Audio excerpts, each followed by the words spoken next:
નમસ્કાર ગુજરાત, હું નિર્મલ મકવાણા જૂનાગઢથી. સૌને મારા જય વિશ્વકર્મા. આજથી લગભગ 2 દિવસ પહેલા મેં એક પોસ્ટ મૂકી હતી જાહેરમાં સોશિયલ મીડિયા ઉપર કે હું અને મારો પુત્ર આજથી 12 દિવસ પછી જાહેર આત્મવિલોપન કરી રહ્યા છીએ. તો એના સંદર્ભમાં ઘણા બધા મારા હિતચિંતકો હિતેચ્છુએ મને ફોનથી, મેસેજથી, રૂબરૂ ઘણા બધા સવાલો પૂછ્યા કે તારે શા માટે અચાનક આવું પગલું ભરવું પડે છે, એનું કારણ શું છે.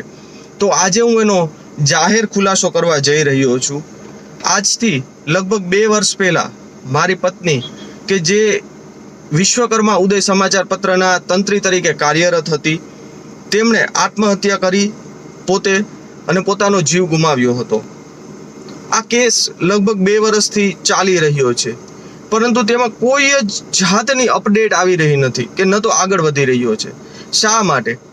શું તંત્ર આરોપીથી આટલું બધું ડરી રહ્યું છે, અથવા તો અમારા જેવા જે મિડલ ક્લાસના છે, જે ગરીબ લોકો છે, શું એના માટે ન્યાય મેળવવો આસાન છે જ નહીં, અથવા અમારા માટે ન્યાય છે જ નહીં? શું અમે ભારત દેશના નાગરિક નથી?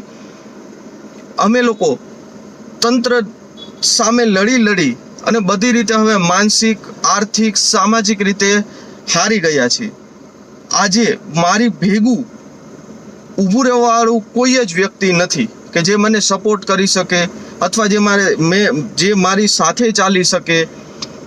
મારા જીવનના બે ફેઝ આમ તો હું કહી શકું કે એક તો જ્યાં સુધી મારી ઘરે અથવા મારા જીવનમાં ઘટના બની નહોતી અને આ ઘટના બની ગયા પછીનો મારો ફેઝ. અમારો એક ખુશખુશાલ પરિવાર હતો. હું, મારી પત્ની અને મારો એક પુત્ર જેનું નામ ક્રિશિત. એક કથિત પત્રકાર પોતાની જાતને જે ગણાવે છે, હું એનું નામ પણ લેવા નથી માંગતો મારા મોઢેથી, એમના એટલા ત્રાસથી મારી પત્ની કાજલ નિર્મલ મકવાણા જૂનાગઢથી 2 વખત આપઘાતનો પ્રયાસ કર્યો અને બીજી વખત મેં સફળ બની ગઈ. એક સ્ત્રી તરીકેની એની જેટલી હદ હતી એ બધી જ એ વ્યક્તિ વટાવી ચૂક્યો હતો.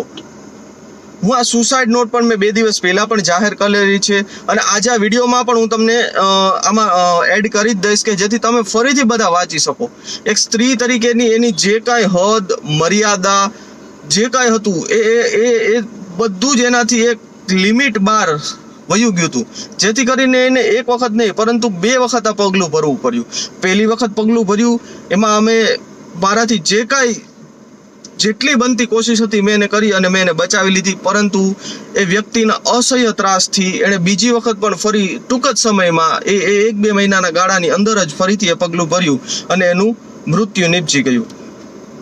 આ 2 વર્ષ આ વાતને લગભગ વીતી ગયા છે.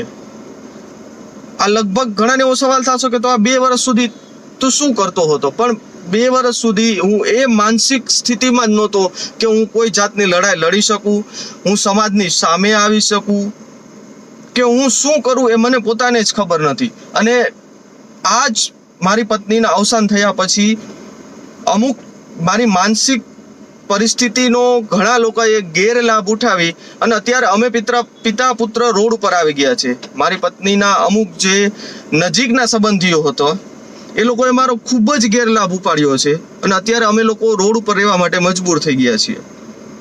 અમારી પાસે હવે જીવવાનો કોઈ વિકલ્પ નથી, ના તો અમને કોઈ ન્યાય મળવાની આશા છે, પરંતુ અમે માનનીય શ્રી નરેન્દ્રભાઈ મોદી,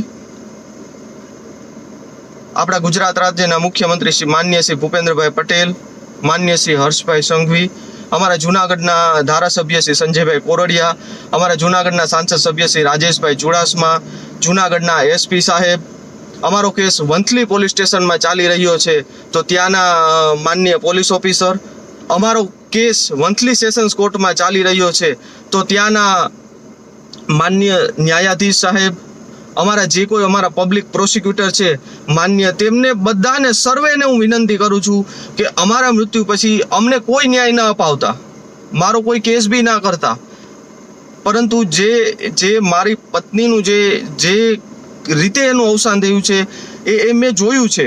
કેમ કે એની સાથે પહેલેથી છેલ્લે લગી ઊભું રહેનાર વ્યક્તિમાં હું એક જ હતો. કોઈ અમારી જોડે ઊભું રહેવાળું વ્યક્તિ ન હતું. આ વ્યક્તિના ત્રાસથી તો હું સર્વે સમાજને, સર્વે ગુજરાતની જનતાને અપીલ કરું છું, અને મારી પત્ની એક મીડિયામાં હતી, તો સર્વે મીડિયા મિત્રોને પણ મારી વિનંતી છે કે અમારી આ પોસ્ટને, મારા વિડીયોને, આ મારો વિડીયો કોઈ અમે પબ્લિસિટી કરવા માટે કોઈ આ વિડીયો અમે ઉતારી રહ્યા નથી અત્યારે, ના તો અમારે કોઈ પબ્લિસિટીની જરૂર છે, અમને કોઈ જ આ વસ્તુમાં રસ નથી, પરંતુ અમારો છેલ્લી અમે હૈયા વરાળ અમારી એક સમાજ પ્રત્યે, એક ગુજરાત સમક્ષ અમે હૈયા વરાળ અમારી ઠાલવી રહ્યા છીએ કે અમને મારી પત્નીને ન્યાય મળી શકે. આ સુસાઇડ નોટમાં પણ તમે જોયું જશે કે એણે લખેલું જ છે કે એમને ખબર જ હતી કે એમને ન્યાય નથી જ મળવાનો, એમને કાયદેસર લખેલું જ છે, અને આપ બધા પણ તમે એમાં વાંચેલું જ છે. તો જો બની શકે તો અમને ન્યાય અપાવજો. બાકી સૌને અમારા જય વિશ્વકર્મા.